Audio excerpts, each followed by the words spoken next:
Mesdames et messieurs, bonsoir. Merci de nous rejoindre pour le journal en français. Voici les titres de ce journal.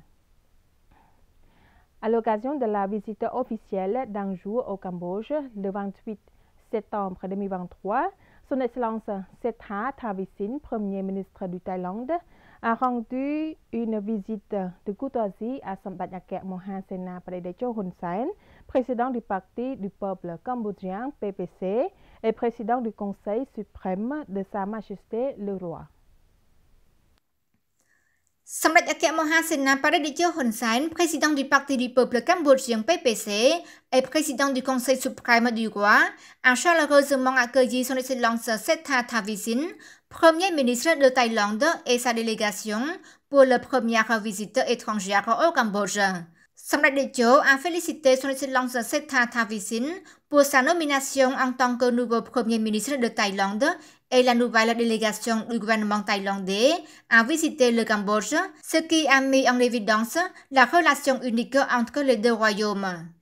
Son Excellence Sethra Thavisin a répondu que c'était un grand honneur de rendre une visite de courtoisie à Samdech et d'assister au dîner qu'il a hautement évalué le Cambodge en tant que premier pays à visiter. Son Excellence le Premier ministre thaïlandais a indiqué les résultats des discussions fructueuses avec Samdech Thepday Hun Manet, Premier ministre, sur la coopération dans tous les domaines pour promouvoir de meilleures relations entre les deux pays pour les rendre plus fortes et plus prospères. Son Excellence le Premier ministre thaïlandais a remercié les travailleurs cambodgiens qui ont parti travailler en Thaïlande pour leur contribution à l'économie thaïlandaise et leur a assuré qu'il prendrait soin d'eux. Samdech a salué les résultats des entretiens bilatéraux entre le Premier ministre thaïlandais et Samdech Thepday Premier ministre. Samdech Ktek Prit Bandit Bonrani Hun Sen et Lok Cham Tieu Bandit Pechan Mani ont participé à la cérémonie de prière pour commémorer les ancêtres khmer et pour célébrer l'inscription du temple de Korké sur la liste du patrimoine culturel mondial de l'UNESCO qui s'est tenue ce matin au temple de Korké. Le matin du 29 septembre 2023, le ministère de la Culture et des Beaux-Arts a organisé une cérémonie de prière pour commémorer les ancêtres cambodgiens et célébrer l'inscription du site du temple de Korké sur la liste du patrimoine culturel mondial de l'UNESCO. Cette cérémonie était en présence de Samdech Ktek Prit Bandit Bonrani Hun Sen et de Lok Cham Tieu Bandit Pechan Mani Hun Manet. Lors de cette occasion, Samdech Ktek Prit Bandit Bonrani Hun Sen et Lok Cham Tieu Bandit Pechan Mani Hun Manet ont inauguré le panneau de l'inscription du temple de Korké sur la liste du patrimoine culturel mondial de l'UNESCO, ont remis les fleurs au Prasad Krahom et au Prasad Prayom et à la statue du roi éléphant située non loin de ces temples. Le site de Korké, étant l'ancienne capitale du roi Jayavarman IV, se trouve dans la commune de Sroyang, district de Kulen, province de Preah-Vihear. Korké a été inscrit sur la liste du patrimoine culturel mondial de l'UNESCO le 17 septembre 2023 lors de la 45e session du Comité du patrimoine mondial à Riyad, en Arabie Saoudite. Le Premier ministre thaïlandais a rencontré Samdech Vibor Sena Phakday Saichum, chef d'État par intérim et président du Sénat, a accordé à l'occasion de sa visite au Royaume du Cambodge. Au nom de Sa Majesté le roi Norodom Sihamoni, roi du Royaume du Cambodge, et au nom de lui-même, Samdech Vibor Sena Phakday Saichum, chef d'État par intérim et président du Sénat du Royaume du Cambodge, a accueilli chaleureusement Son Excellence Sethra Thavisin, Premier ministre de la Thaïlande, qui a conduit la délégation à effectuer une visite officielle au Royaume du Cambodge. Samdech Vibor Sena Phakday Saichum a félicité sincèrement le Premier ministre thaïlandais qui a été élu par le Parlement du Royaume de la Thaïlande pour être le 30e Premier ministre du Royaume de la Thaïlande et pour avoir choisi le Cambodge comme premier pays à remplir sa visite officielle. Les discussions entre le président du Sénat et le Premier ministre thaïlandais ont porté sur des domaines clés, notamment les relations commerciales, l'investissement, le tourisme, l'éducation, la formation professionnelle, les relations entre les peuples, la connectivité aérienne, ferroviaire et routière entre les deux pays, l'économie numérique et l'économie verte. Le Premier ministre de la Thaïlande a exprimé sa ferme conviction que la coopération entre le Cambodge et la Thaïlande sera de plus en plus forte, en particulier la connectivité entre les organes sénatoriaux des deux pays qui apportera des avantages plus forts à la nation et au peuple. Le Premier ministre thaïlandais a également rencontré la présidente de l'Assemblée nationale, Samdech Maha Ratchaphietika Theppadej Khun Sodari. Au cours de la visite de courtoisie à la présidente de l'Assemblée nationale, Son Excellence Sethra Thavisin a informé l'Assemblée nationale que le Cambodge est le premier pays qu'il a choisi de visiter après avoir pris ses fonctions de Premier ministre le 22 août 2023. Le Premier ministre thaïlandais a exprimé sa fierté envers la présidente de l'Assemblée nationale cambodgienne en tant que première femme cambodgienne à assumer le rôle de dirigeante de la plus haute institution du pays, ce qui constitue un modèle que la Thaïlande doit apprendre du Cambodge. La présidente de l'Assemblée nationale a demandé au Premier ministre thaïlandais de continuer à renforcer la coopération entre les deux pays afin de la rendre plus forte et plus globale dans des domaines tels que le commerce, le tourisme, l'éducation et l'agriculture. Au nom de l'Assemblée nationale et des dirigeants de l'Assemblée nationale, Samdech Maha Ratchaphietika Theppadej Khun Sodari a exprimé sa profonde gratitude au gouvernement royal de la Thaïlande pour avoir facilité et fourni de bonnes conditions de travail, ainsi que pour avoir protégé les droits des travailleurs et des citoyens cambodgiens travaillant et séjournant en Thaïlande. Elle a également demandé au Premier ministre thaïlandais de promouvoir les relations et la coopération entre les deux assemblées nationales et soutenir l'Assemblée nationale du Cambodge dans la réforme pour devenir dans l'avenir un parlement numérique. Samdech Maha Bawor Theppadej Khun Manet, Premier ministre du Royaume du Cambodge, a chaleureusement accueilli et discuté du travail avec son Excellence Sethra Thavisin, Premier ministre du Royaume de Thaïlande, à l'occasion de sa visite au Royaume du Cambodge. Pour commencer, Samdech Maha Bawor Theppadej Khun Manet, Premier ministre du Royaume du Cambodge, a félicité à son Excellence Sethra Thavisin d'être élu Premier ministre du Royaume de la Thaïlande au même jour à l'élection de son poste de Premier ministre cambodgien. Son Excellence Sethra Thavisin a exprimé sa profonde gratitude pour la bienvenue et un accueil chaleureux à l'occasion de sa visite au Royaume du Cambodge.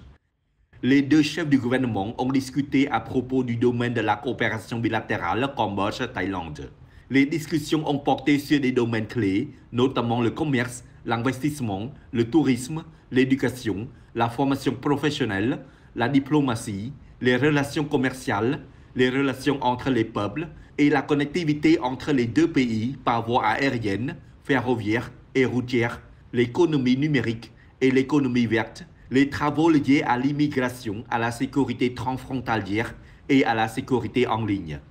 Dans le même temps, les deux dirigeants ont également chargé les ministères et institutions concernées des deux pays de continuer à discuter et à coopérer pour une coopération fructueuse entre le Cambodge et la Thaïlande dans l'intérêt des deux pays. Avant de conclure, les deux dirigeants se sont mutuellement félicités et sont convaincus que la coopération cambodgienne-thaïlandaise sera encore plus forte.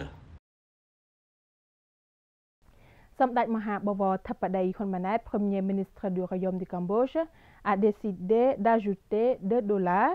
par mois au chiffre de $202, de sorte que le nouveau salaire minimum pour 2024 est de $204 par mois, une augmentation de $4 par rapport à 2022 à $200. Le Premier ministre du Royaume du Cambodge, Samdech Maha Bawor Theppadej Khun Manet, a décidé d'ajouter $2 par mois au chiffre de $202, soit une augmentation de $4 suite à l'élection du Conseil national pour le salaire minimum. Ainsi, le nouveau salaire minimum pour 2024 est de $204 par mois, soit une augmentation de $4 par rapport à 2022, qui n'est que de $200. Samret Thapadei Honmanait a déclaré dans l'après-midi du 28 septembre 2023 dans son message sur sa page Facebook que plus tôt, j'ai reçu un rapport de son Excellence Heng Suo, ministre du Travail et de la Formation professionnelle, sur les résultats des élections du Conseil national pour le salaire minimum sur 3 chiffres, $202, $204, $213, dont $202 ont reçu 46 votes sur 51 et $213 ont reçu 5 votes sur 51. En fonction du vote sur chaque chiffre, et conformément à la loi sur le salaire minimum, le Conseil national pour le salaire minimum fixera le chiffre de $202 comme chiffre du salaire minimum pour 2024. Samret Thapadei a souligné que j'ai suivi attentivement de près le débat sur le salaire minimum depuis le début. Le rehaussement du niveau de vie des citoyens, y compris des ouvriers et employés, est la plus haute priorité du gouvernement royal. J'ai décidé d'ajouter des dollars américains au chiffre approuvé de $202. Par conséquent, le nouveau salaire minimum pour 2024 est de $204 par mois, a-t-il précisé. Samret Thapadei Honmanait a exprimé son engagement à continuer d'exhorter les ministères, institutions et autorités concernées à examiner la possibilité de réduire les dépenses des ouvriers. Il a ajouté qu'il présiderait une réunion avec le secteur privé en novembre prochain pour améliorer l'atmosphère d'investissement et des affaires au Cambodge dans le but d'accroître la compétitivité, d'attirer davantage d'investissements et de créer de nouveaux emplois. Samret Thapadei a également exprimé ses remerciements à tous les parties prenantes, en particulier aux représentants des ouvriers et des employeurs, pour leurs efforts professionnels et collectifs dans la discussion du nouveau salaire minimum mensuel. Son Excellence Ned Petra, ministre de l'Information, a reçu le 28 septembre 2023 une équipe de l'information du ministère de l'Agriculture, des Forêts et de la Pêche, dirigée par Lok Chumteo Amrachana et Son Excellence Kham Phinong, sous-secrétaire d'État et porte-parole du ministère de l'Agriculture, des Forêts et de la Pêche. La suite, Son Excellence le ministre a présidé une réunion avec un groupe de porte-parole du ministère de l'Information pour organiser le travail des porte-paroles. Au cours de la rencontre, Lok Chumteo Amrachana, sous-secrétaire d'État et porte-parole du ministère de l'Agriculture, des Forêts et de la Pêche, a déclaré qu'elle avait l'intention d'en apprendre davantage sur le travail du porte-parole de son Excellence Ned Petra, qui a eu l'expérience en tant que porte-parole du tribunal des Khmer Rouges et du ministère de l'Environnement avant de devenir ministre de l'Information pour le 7e mandat. Lok Chumteo Amrachana aimerait également savoir quel type d'information peut être envoyée au ministère de l'Information pour une diffusion rapide et complète. En réponse, Son Excellence Ned Petra, ministre de l'Information, a informé les points importants que le porte-parole doit comprendre afin de mener à bien ses travaux. Le travail d'un porte-parole du ministère d'une institution étatique est différent de celui d'un porte-parole du tribunal des Khmer Rouges qui doit toujours être au centre et chaque mot prononcé doit être considéré sous tous les angles. Pour le porte-parole du ministère étatique doit dire en tenant la position du ministère, dire la vérité afin de maintenir la valeur du porte-parole. Son Excellence le ministre a également déclaré que le travail prioritaire à accomplir en tant que ministre de l'Information est de moderniser les institutions et l'administration moderne afin de faire du ministère de l'Information une institution de relations publiques du gouvernement royal du Cambodge pour diffuser la vérité du Cambodge à la communauté nationale et internationale. La vision commune, le ministère de l'Information qui a le rôle de contrôler les médias, qui est la porte d'entrée des informations du gouvernement. C'est-à-dire environ 30 ministères et institutions relevantes du gouvernement et agences relevantes, y compris nationales et infranationales, dépendent des médias nationaux qui sont des voix communes. Il est donc nécessaire de remplir efficacement ce rôle à travers la vision de transformer le ministère de l'Information en une institution de relations publiques du gouvernement royal qui soit proactive, interactive, efficace et de qualité. Son Excellence le ministre de l'Information s'apprête à rétablir l'école pour la formation des journalistes dans le cadre du ministère de l'Information afin de disposer d'un code de conduite unique pour les journalistes pratiquant un professionnalisme et un éthique élevé. Le même jour, Son Excellence Ned Petra, ministre de l'Information, a présidé une réunion avec un groupe de porte-parole du ministère de l'Information pour organiser le travail des porte-paroles et les travaux liés aux 5 départements généraux du ministère de l'Information, y compris la mise en œuvre de mesures communes pour prévenir et éliminer les fausses informations. À cette occasion, Son Excellence le ministre Ned Petra a relevé les rôles et responsabilités importants du porte-parole et il a expliqué que le travail d'un porte-parole consiste à utiliser la théorie diplomatique selon laquelle il n'y a pas d'amis, pas d'ennemis, seulement des amis d'intérêt et il est important de comprendre que les journalistes ne sont pas les ennemis du porte-parole. Un porte-parole a le droit de tout savoir, mais pas de dire tout ce qu'il sait. C'est la fin de ce journal. Mesdames et messieurs, merci de nous avoir prêté attention. Très belle soirée sur TVK. Bon week-end.